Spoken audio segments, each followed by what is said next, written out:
Greetings. In this video, you will hear the most interesting and scary 3 horror stories. I publish stories every day, so if you like these stories, you can subscribe so you don't lose my channel. Enjoy watching. The Haunted Stand-Up Comedy Club. The night had fallen like a thick fog over the city, veiling the streets in darkness. Neon signs flickered lazily, their colors bleeding into the night, but none of it seemed to matter. The only thing that was alive, at least for tonight, was the Last Laugh Comedy Club. Its history was a tapestry of forgotten legends, urban myths, and one unshakable truth. The place was haunted. At first glance, the club was nothing more than an old, unassuming building wedged between 2 newer, flashier establishments. The exterior had that time-worn charm, the kind that made you feel like you were walking into a place frozen in the past. The paint was peeling off the sign, the windows were a little too dusty, and the door creaked when you opened it. Inside, though, it was another story. The dim lighting, the worn-out velvet seats, and the hazy atmosphere screamed classic. But what set this place apart was the stage. There was something oddly alive about it. Some nights, it felt as though it was watching you, waiting for the next comedian to step into its spotlight. The walls were adorned with old posters of long-forgotten performers, their smiling faces and wild poses somehow more unsettling than welcoming. And tonight, it was Mark's turn to make his debut. Mark had been doing stand-up for a few years, scraping together a reputation in dive bars and small clubs. But this was different. This was the Last Laugh, a name that rang with a strange, ominous history. They said the club was built on cursed ground, the site of an ancient burial, a place where spirits never rested. They said that the club had been cursed by a disgruntled comedian from the 1920s, a man who was obsessed with being the funniest in the room, and who had paid the price for it. But to Mark, it was just an open mic, a chance to test his new material in front of a crowd. He'd heard the rumors, sure, but he wasn't one to be spooked. He had a show to do, and that was all that mattered. Backstage, the air was thick with the smell of stale beer and dust, the kind of place that hadn't been cleaned properly in years. A few of the regulars were milling around, chatting casually as they prepared for their sets. But something about tonight felt different. It was quiet, too quiet. The backstage area was unusually empty, save for Jerry, the club's longtime MC, who was already pacing nervously. Jerry had seen it all. The weird energy in the club, the way the lights flickered when no one was around, the mysterious sounds that came from the basement. But even Jerry wasn't acting like himself tonight. He looked agitated, his usually jovial expression replaced with something closer to concerned.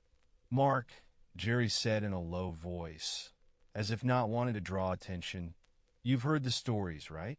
About the comedian who—" Yeah, I've heard it," Mark interrupted, brushing him off. "Look, I've been in weirder places than this. I'll be fine." But Jerry didn't look reassured. He glanced over his shoulder, as though expecting someone or something to jump out at him. "Just be careful," he muttered more to himself than to Mark. "The club has a way of testing people. Trust me. You think you're just here for laughs? It's not that simple." Before Mark could reply, Jerry was already off, his footsteps echoing as he disappeared into the shadows. Mark stared after him, a slight unease creeping up his spine. But he shook it off.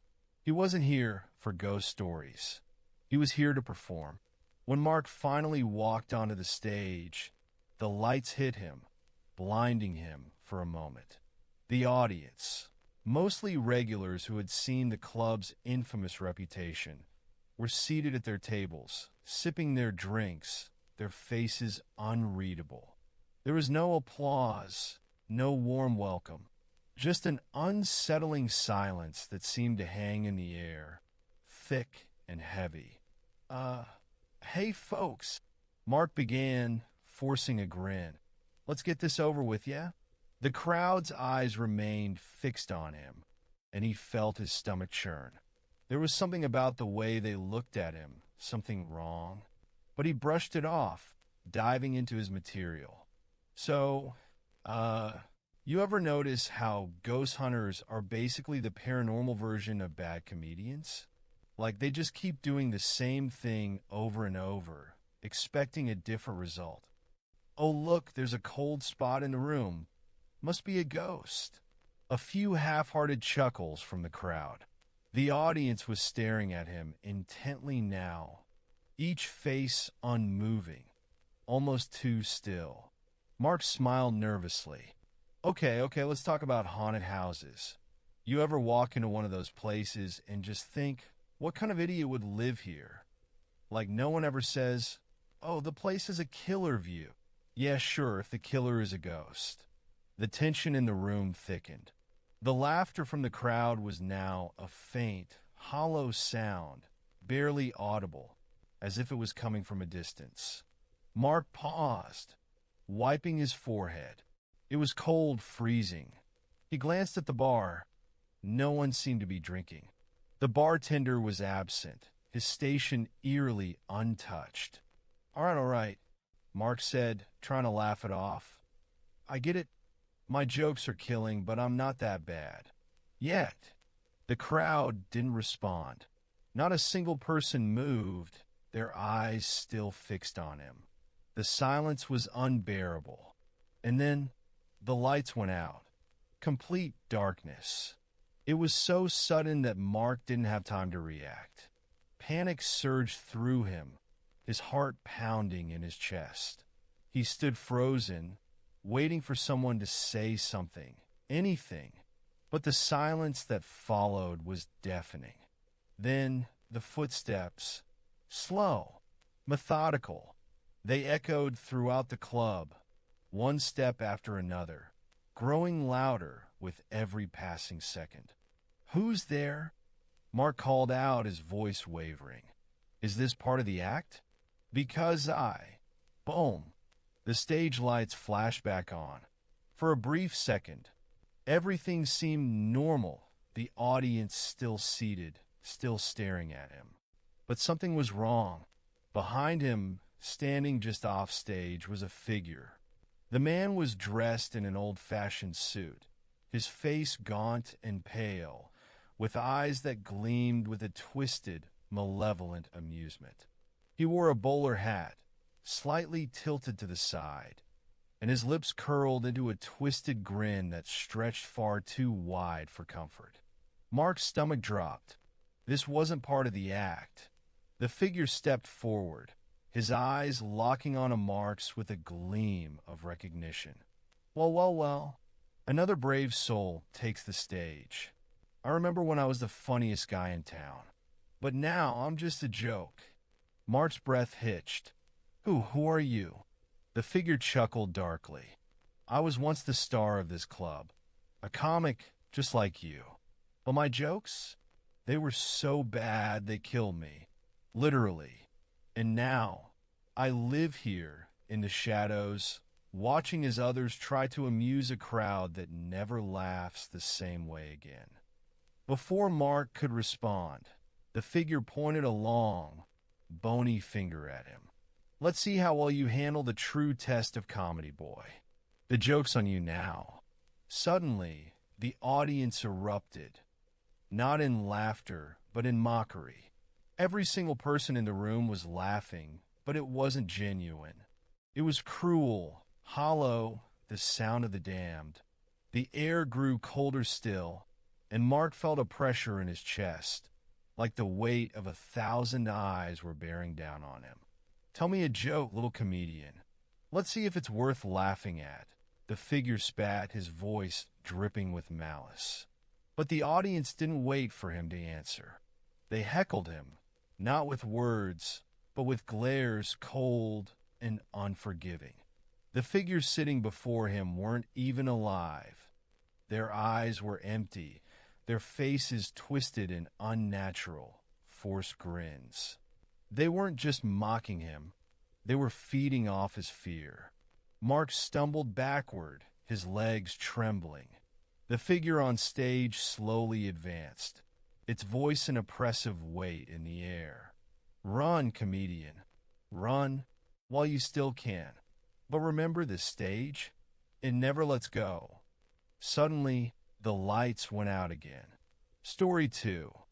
The Clown Who Couldn't Stop Laughing. Tim had never been the kind of guy to take life too seriously.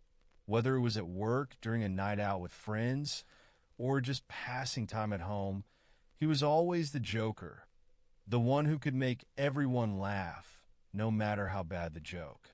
But there was one thing he did take seriously, his fear of clowns. It wasn't that Tim had a childhood trauma involving clowns, at least not that he could remember. He just found them weird. Their painted smiles, the exaggerated red noses, the eyes that seemed to look past you. It wasn't natural. It was disturbing, and on the rare occasion he had to see one, he'd excuse himself quickly. No need to stick around for that. So when his best friend Kevin invited him to the opening of the new Laughland circus-themed amusement park, Tim tried to make every excuse in the book. But Kevin insisted. "Come on, man, it'll be fun. You can handle a few clowns. What's the worst that could happen?" Tim knew the answer. The worst that could happen was that the clowns would haunt him forever. But Kevin wouldn't take no for an answer, and Tim eventually relented.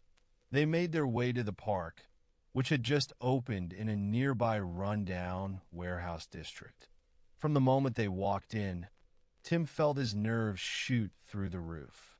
The park was too bright, too colorful, the walls painted with cartoonish clowns grinning from every surface. There were balloon animals, cotton candy stalls, and flashing lights. But everywhere Tim looked, he couldn't escape the oversized red shoes, the honking noses, and the squeaky laughter that seemed to come from nowhere. Kevin, oblivious to Tim's discomfort, dragged him towards the main attraction, the laughing tent. Tim's stomach sank. He had a feeling he wasn't going to like this. The tent was massive, a towering structure with garish stripes in every color imaginable. From outside, you could hear the distant sound of laughter, loud, continuous, manic. It was unsettling, and Tim felt his skin crawl. "Come on, man. It's going to be hilarious." Kevin cheered, practically pulling him inside. The moment Tim stepped inside, he froze. The air was thick with an odd scent, like old popcorn mixed with something rotten. And there, on the stage, was the star attraction, a massive clown, towering over the crowd. His face was painted in bizarre swirls of color, his hair a ridiculous shade of bright green, his red nose honking with every movement. The crowd was laughing uncontrollably, but there was something wrong about the laughter. It wasn't joyous. It wasn't light. It was the kind of laughter that made you feel like you were the punchline to a joke you hadn't heard. "Welcome, my friends," the clown boomed in a voice that reverberated through Tim's chest, "to the greatest show on earth." And I mean that quite literally. Tim's blood ran cold. Something was off about this clown, something not quite right. His eyes were too wide, his smile too stretched. And as he started pulling rubber chickens from his oversized pants and honking his nose in time with the laughter of the crowd, Tim could hear a soft, echoing whisper in his mind. "Get out! Get out! Get out now!" But before Tim could react, the tent's entrance flaps suddenly slammed shut, trapping everyone inside. The laughter grew louder. It was getting closer. The clown's smile stretched impossibly wide, and then, for the first time, his voice cracked into a low, distorted sound. "You think I'm funny?" The clown's grin turned into something monstrous, his voice hollow and ringing. "You think this is funny?" Tim felt his heart pound in his chest. His legs were frozen. He looked around at the audience. Everyone was still laughing. But the laughter wasn't coming from them. It was coming from the clown. The audience members were staring at the clown with lifeless eyes, their mouths stretched in gaping grins. And then the clown started moving. It wasn't a normal, jovial dance. His movements were jerky, mechanical, like he was being controlled by invisible strings. His laugh echoed through the tent, bouncing off the walls in a strange, offbeat rhythm. He wasn't performing for the crowd anymore. He was feeding on their fear. Tim stumbled backward, clutching his chest. He was suffocating, trapped in the midst of the laughter that was no longer funny, but hollow and evil. The clown's laugh grew louder, shaking the tent with each sound, and Tim's vision started to blur. He could barely see straight as he tried to find a way out. "Kevin!" Tim shouted, but his voice was swallowed up by the laughter. Kevin was still standing, mesmerized, eyes glazed over as he laughed with the rest of them. Tim's pulse quickened. He turned and saw a row of doors leading out of the tent. But each time he moved toward one, the clown's eyes followed him, locking on to his every step. The clown's voice boomed, distorted and unearthly. "You wanted to leave, didn't you? You wanted to escape the joke, but you're already part of it. Don't you see? The show's just begun, and you'll laugh forever." Tim felt the walls closing in. He was trapped in a nightmare, caught in a show that wouldn't end, surrounded by laughter that wasn't his own. He turned to the audience once more, hoping to find Kevin, but instead saw something far worse. The audience was no longer human. They had changed. Their eyes were wide and bulging, their faces twisted into grotesque parodies of joy. Their bodies had begun to shift and contort, stretching in unnatural ways, as if their very forms were being reshaped by the clown's will. They were no longer people. They were clay in the hands of a madman. The clown raised one oversized hand, a finger pointing directly at Tim. "You're next," he whispered, his lips curling into a smile that stretched too far to be real. "The joke's on you." In a panic, Tim turned and bolted for the nearest exit. But it wasn't an exit anymore. The walls were closing in, the laughter swallowing him whole. The doors wouldn't open. Every path he tried led him deeper into the heart of the circus, where the laughter was deafening and the clowns were everywhere. He could hear the clown's voice, louder now, taunting him, echoing with the twisted sounds of every laugh in the crowd. The last thing Tim heard before everything went black was the clown's voice, dripping with malice. "What's the deal with clowns, huh?" And then the laughter flooded over him. Story 3, The Midnight Escape Room. Sarah had always been the adventurous type, the one who loved puzzles, challenges, and solving mysteries. That's why, when her friends suggested they try out a new extreme escape room experience called The Last Laugh, she jumped at the chance. They'd heard rumors that it was unlike anything else, intense, terrifying, and borderline impossible. But Sarah didn't scare easily. In fact, she loved the thrill. So, one late Friday evening, she and her 4 friends, Mark, Olivia, Sam, and Jessica, found themselves in front of an unassuming building in the middle of an industrial park. The place looked like a warehouse, its windows boarded up with black planks of wood, and the door, if you could call it that, was a rusty steel sheet with no sign or label. But the giant neon sign above the door flashed in sickly green letters. The Last Laugh. You won't leave until you solve the joke. All right, this is it. Mark said, his voice tinged with excitement. Who's ready to die? I mean, solve some puzzles? Everyone laughed, even though it was a bit too dark and ominous for Sarah's liking. The thrill was palpable in the air.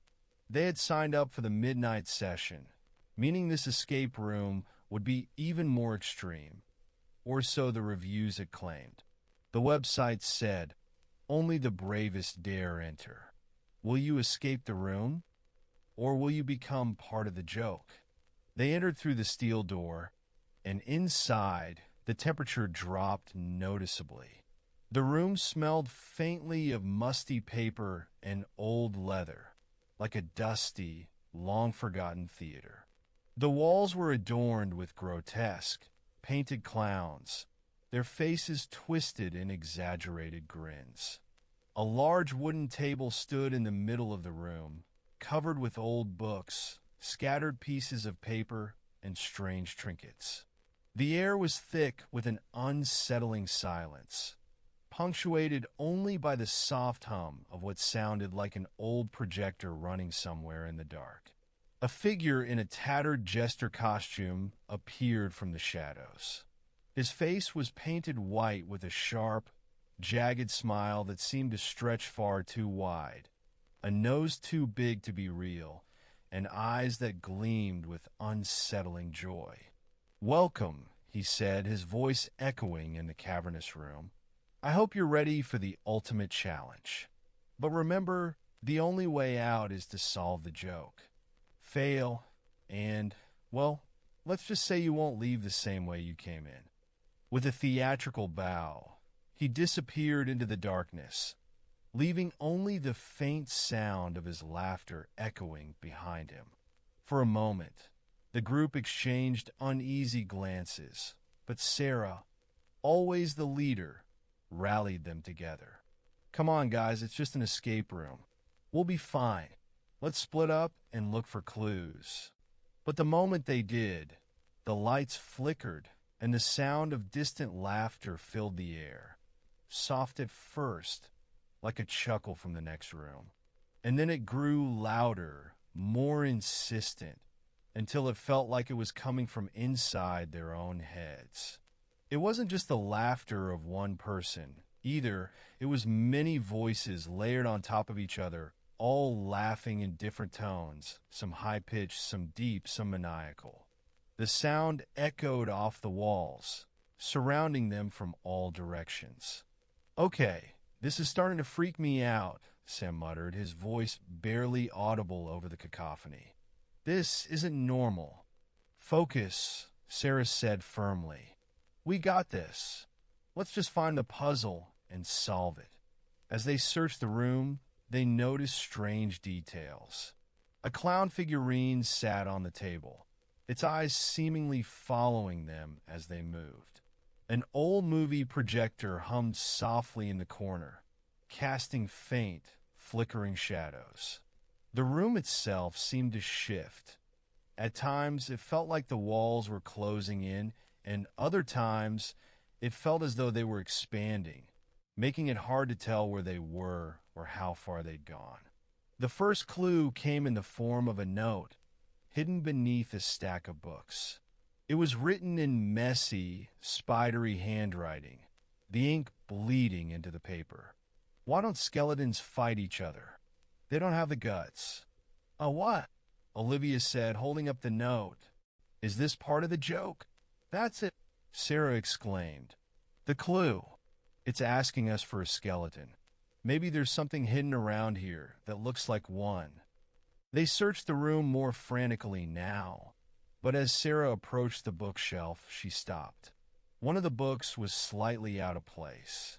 Pulling it from the shelf, she revealed a small compartment behind it, which contained a key, rusted and old, but undeniably important. "Got it," she said triumphantly, holding up the key. But before she could move, the projector clicked on, the screen lighting up with grainy, black and white footage. The image was that of an old circus, the camera shaky as it panned across rows of laughing clowns, their faces painted in exaggerated, grotesque smiles. But what caught Sarah's attention was the clown in the center of the screen, the one who wasn't laughing. His eyes were wide, bulging out, his grin twisted in agony, and the laughter around him grew louder, more intense, until it was almost deafening. "Guys!"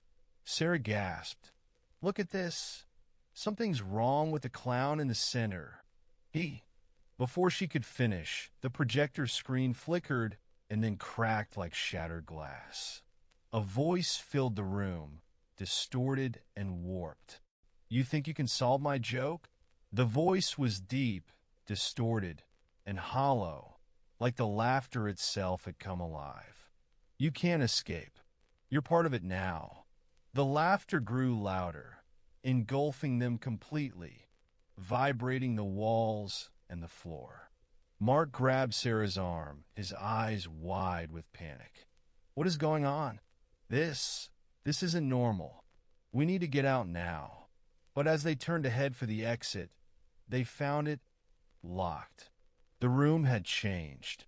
It wasn't the same one they had entered. The walls had shifted, and the doors that had once been clear now led into nothingness. There was no escape, no way out. Suddenly, the laughter stopped. Silence. Then, from the darkness, a figure stepped into view.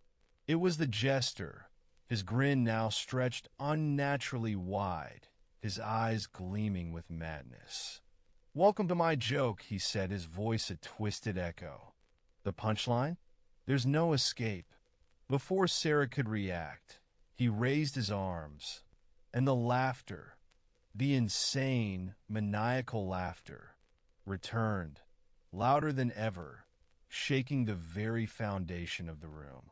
It was as though the room itself was alive, and every inch of it was built on the twisted jokes of a madman. And as the laughter surrounded them, Sarah realized, too late, that the joke wasn't on her friends, or even on her.